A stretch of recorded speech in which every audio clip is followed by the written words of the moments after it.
نور ایمانی کا جو پیغام ہے، جو اسلام کا پیغام ہے، جو اللہ کا پیغام ہے، وہ لوگوں تک پہنچانے کے لیے آپ صلی اللہ علیہ وآلہ وسلم اس دنیا میں تشریف لائے۔ اچھا جی، اگلا سوال ہے، حضرت محمد صلی اللہ علیہ وآلہ وسلم کون سی بزم سجانے کے لیے تشریف لائے؟ اب پھر نعت کے کنٹیکسٹ کے حوالے سے ہم نے دیکھنا ہے، تو کون سی بزم سجانے کے لیے؟ نعت کا جی پہلا مصرع تھا، بزم کونین سجانے کے لیے آپ آئے۔ تو میں آپ کو اس کا کنٹیکسٹ کا جو ہے وہ سامنے یہ آپ کو نظر بھی آ رہا ہے، اس کو اب نثر میں اس جملے کو آپ نے خود بنانا ہے، میں وضاحت نہیں کرنے لگا۔ آخری شعر میں سونے والوں کو جگانے کے الفاظ استعمال ہوئے، بتائیں کہ ان کا کیا مطلب ہے؟ سونے والوں کو جگانے کے لیے آپ آئے، اس کی وضاحت میں نے تشریح کرتے ہوئے کی بھی ہے، میں بارے دیگر یہ جملہ دہرا دیتا ہوں کہ سونے والوں کو جگانا سے کیا مراد؟ وہ لوگ کہ جو خواب غفلت کا شکار تھے، وہ لوگ کہ جن کو اپنی زندگی کا مقصد نہیں معلوم تھا، جن کو اپنے وجود کی قدر و قیمت کا احساس نہیں تھا، وہ لوگ کہ جنہیں اس دنیا میں انسان کے بھیجے جانے کا مقصد ہی معلوم نہیں تھا، ایسے لوگوں کو ان کی زندگیوں کا مقصد، ان کی تخلیق کا مقصد بتانے کے لیے کہ آپ کو خالق لوح و قلم نے کیوں پیدا کیا، یعنی انہیں خواب غفلت سے بیدار کیا،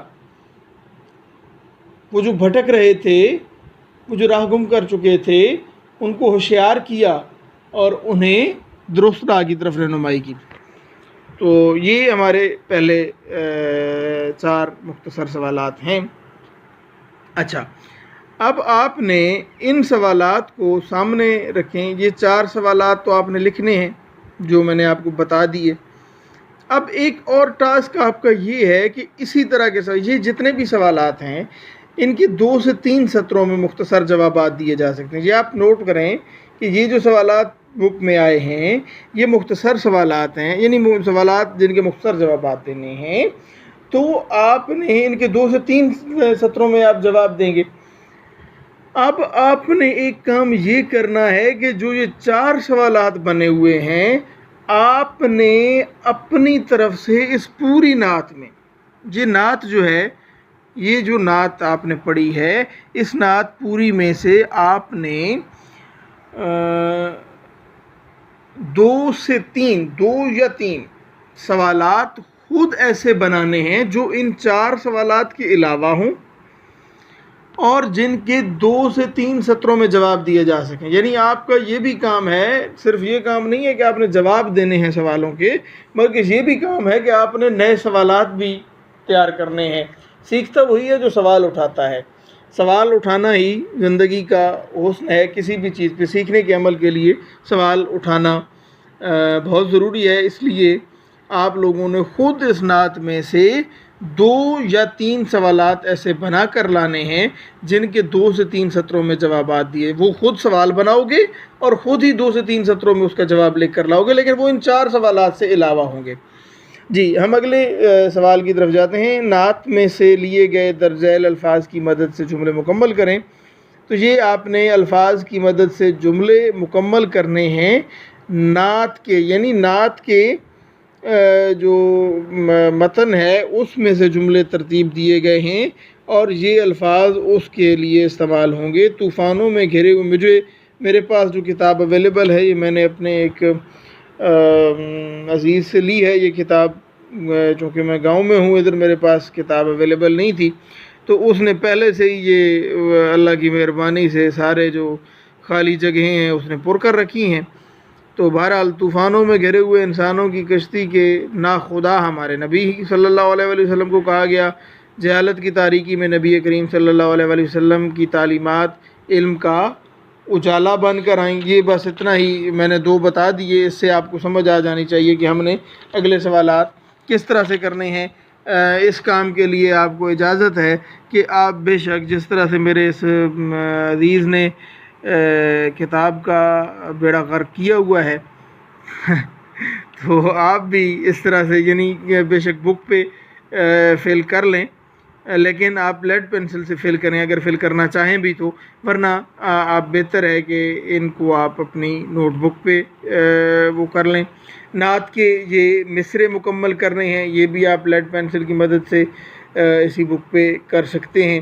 درج ذیل الفاظ کی جو ہے وہ جمع لکھنے ہیں، واحد کے جو الفاظ ہیں ان کے جمع آپ نے لکھنی ہیں. تو کشتی، کشتیاں، منزل، منازل، طوفان، طوفان کی جمع بھی طوفان ہی ہے. طوفان آیا اور ہر چیز کو تہس نہس کر دیا. ہزاروں طوفان آئے اور دنیا کو تہس نہس کر کے چلے گئے. یعنی میں وضاحت کے لیے بتا رہا ہوں. تو طوفان کی جمع بھی طوفان ہی ہے. قافلہ، قافلہ کی کیا جمع ہو سکتی ہے جی؟ قافلے. مرکز، مراکز. اچھا جی، در ذیل الفاظ کو اپنے جملوں میں اس طرح استعمال کریں کہ ان کا مفہوم واضح ہو جائے. ان کا جی مفہوم واضح کرنا ہے، لیکن جملے میں یہ نہیں کہ اسی کے مفہوم کو جملہ بنا دیں کہ جی توحید کا جملہ بنانے کے لیے توحید کا مطلب ہوتا ہے اللہ تعالیٰ کی وحدانیت یا توحید اللہ تعالیٰ کی وحدانیت. یہ نہیں، جملوں میں اس طرح استعمال کرنا ہے کہ اللہ کی جملوں میں اس طرح سے استعمال کرنا ہے کہ ان کا مفہوم واضح ہو جائے. تو میں آپ کو پہلے 3 کے بتانے لگا ہوں اور اگلے 2 میں آپ کے لیے چھوڑنے لگا ہوں. یہ 5 الفاظ ہیں، 3 الفاظ کے میں آپ کو جملے بنا کے دوں گا اور 2 الفاظ کے جملے میں آپ کے لیے چھوڑ دوں گا، وہ آپ خود بنا کر لائیں گے. تو پہلا لفظ ہے توحید. توحید کا معنی ہے وحدانیت، اللہ کا وحدہ لا شریک ہونا. بحیثیت مسلمان ہم توحید ہمارے ایمان کا جملہ یوں بنے گا، بحیثیت مسلمان توحید ہمارے ایمان کا حصہ ہے. اب اس میں وضاحت ہو جاتی ہے اللہ تعالیٰ کی وحدانیت. اگلا لفظ منزل نہیں جی، قافلہ. قافلہ، قافلہ. تو قافلہ کا جی جملہ ہم نے کیا بنانا ہے؟ پہلا جملہ ہم نے بنایا ہے اس کا، میں چلو تھوڑا سا یہ ساتھ میں لکھ کے بھی وضاحت کر دوں جی. پہلا جملہ ہم نے بنایا توحید کا بحیثیت مسلمان توحید ہمارے ایمان کا حصہ ہے. اب دوسرا لفظ ہے جی قافلہ.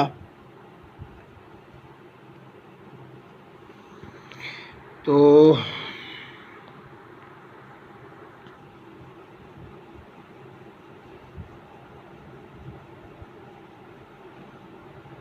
پرانے زمانوں میں لوگ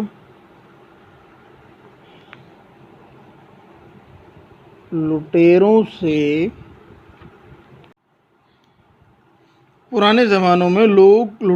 سے محفوظ رہنے کے لیے قافلوں کی شکل میں سفر کرتے تھے. اب اس میں قافلے کا مفہوم واضح ہم کر رہے ہیں. قافلہ، کاروان. اچھا، اگلا لفظ ہے کون سا جی؟ پیغام. تو پیغام کا بھی ہم جی ادھر جملہ بناتے ہیں.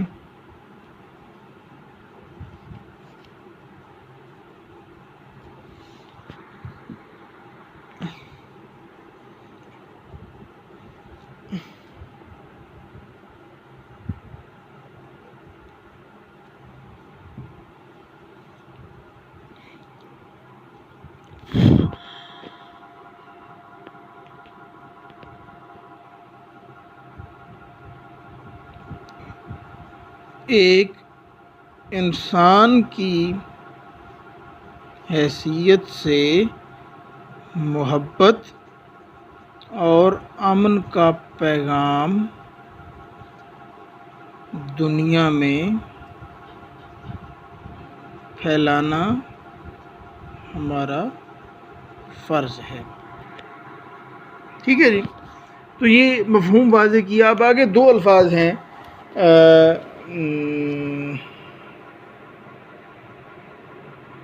مدت اور منزل، ان دو کے آپ نے خود جملے، یہ جملے جو میں نے بنائے یہ بھی آپ نے لکھ کے لانے ہیں، اور جو جملے میں نے نہیں بنائے، جو میں نے چھوڑ دیا آپ کے لیے، وہ بھی آپ لوگوں نے بنا کے لانا ہے۔ درج ذیل الفاظ میں سے مذکر اور مؤنث الگ الگ کریں۔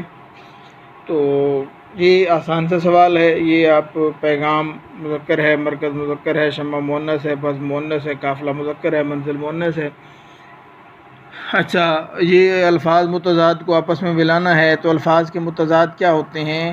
متضاد الفاظ وہ الفاظ ہوتے ہیں جو معنی میں اصل لفظ کے الٹ ہوں، تو الٹ معنی کے حامل ہوں۔ تو اجالے کا متضاد اندھیرا ہے، جلانا کا متضاد بجھانا ہے، دور کا متضاد نزدیک ہے، سونا کا متضاد جاگنا ہے، توحید کا شرک اور دنیا کا آخرت۔ اعراب لگانے ہیں، تو اعراب جی میں یہیں پہ آپ کو وضاحت یہ کر دیتا ہوں کہ اعراب کس طرح سے لگانے ہیں۔ جی اعراب ہم دیکھ لیتے ہیں، اعراب لگانے کی جی آپ دیکھیں، پہلے جی ہم یہ چاروں لفظ لکھ لیتے ہیں جو ہم نے: مدت، بزم کونین، شمع توحید، دور اور اسرار۔ مدت،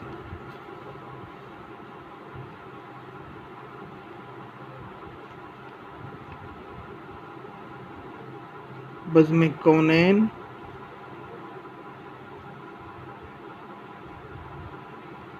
شمع توحید،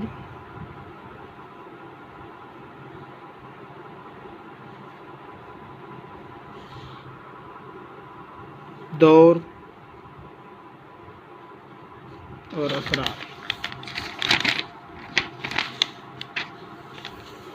جی تو یہ اس کا میم پہ پیش، دال شد اور زبر تے سکون۔ بزم کونین، کاف پہ آپ نے زبر ڈالنی ہے، واو سکون، نون پہ زبر ہے، یہ سکون۔ بے پہ زبر، زے سکون، میم کے نیچے زیر، بزم کونین، یہ اضافت کی زیر ہے۔ ویسے بزم کے اعراب میں یہ نہیں ہے، لیکن یہ اضافت کی زیر ہے بزم کونین کے لیے، جیسے کہ یہ شمع توحید کیجئے، عین کے نیچے جو زیر ہے یہ بھی اضافت کی ہے۔ شین پہ زبر، میم پہ سکون، عین کے نیچے یہ زیر، تے پہ زبر، واو سکون، اور ہے کے نیچے زیر، یہ سکون، دال بھی سکون۔ دور، دال پہ آپ یہ کیا کریں گے، سوری دور نہیں، یہ دور ہے لفظ، تو دال پہ آپ پیش ڈالیں گے، اور واو سکون ہے، رے اسی طرح سے رہے گا، یہ بھی سکون میں۔ اسرار، الف پہ زبر، سین سکون، رے پہ زبر، الف اسی طرح سے، اور رے بھی سکون، تو یہ اسرار۔ تو یہ اعراب جو کہ آپ کے تلفظ کی وضاحت کے لیے، نعت کے درج ذیل شعر میں مرکز سے شاعر کی کیا مراد، یہ تشریح میں ہم آپ کو بیان کر کے آ گئے ہیں کہ جی مرکز سے مراد حضرت صلی اللہ علیہ وسلم کا ایک پیغام، ایک وحدہ لا شریک ذات اللہ رب العزت کی طرف بلانا ہے، تو اس میں مرکز اللہ کی ذات جو دین اسلام کا پیغام ہے۔ اور یہ جتنے بھی میں نے آپ کو کام دیے ہیں ایک مرتبہ میں پھر ریپیٹ کر دیتا ہوں کہ جی آپ نے اس نعت میں سے، پچھلے لیکچر میں ہم نے کام دیا تھا 3 اشعار کی تشریح لکھنی ہے، آپ نے پہلے 3 اشعار کی، یہ نعت کے جو مختصر سوالات کے جوابات ہیں یہ آپ نے لکھنے ہیں۔ یہ آپ بے شک ادھر جو جملے مکمل کرنے والا یہ سوال نمبر 2 اور سوال نمبر 2 کی بے جز ہے، یہ آپ ادھر ہی کر لیں گے۔ سوال نمبر 3 بھی بے شک بک پہ کر لیں۔ سوال نمبر 4 ہے جی الفاظ کی جمع، یہ آپ نے لکھنا ہے۔ سوال نمبر 5 میں سے آپ نے سارا لکھنا ہے، 3 میں نے لکھائے ہیں، 2 آپ نے خود بنانے ہیں، مذکر مؤنث آپ نے خود بنانے ہیں۔ اچھا، یہ نعت کا خلاصہ اپنے الفاظ میں لکھنا ہے، تو جو ہم نے تشریح کی ہے اس تشریح میں سے 5 لائن کا آپ نے 5 سطروں کا یا 5 لائن کا آپ خلاصہ، 5 سے 7 لائن کا خلاصہ آپ کو تحریر کریں گے، اور یہ متضاد الفاظ ہم نے ملانے، ان کو چھوڑ دیں، اعراب آپ صرف مکمل کر دیں۔ نعت والے یہ شعر کی تشریح جو ہے یہ یقیناً اس میں تشریح میں آپ کو بتا چکا ہوں، یہ بھی آپ نے لکھنی ہے۔ تو یہ 3 اشعار کی تشریح، سوال نمبر 1 اور سوال نمبر 4، 5 اور 6، 7 اور سوال نمبر 9، 10، یہ آپ نے کاپیوں پہ لکھنے ہیں۔ آج کی گفتگو یہیں تک، آج کا لیکچر اپنے اختتام کو پہنچتا ہے۔ انشاءاللہ کل ہم اگلے چیپٹر کے ساتھ درد دل کے واسطے پیدا کیا انسان کو بات کریں گے. تو خوش رہیں، خوش رکھیں. اللہ حافظ.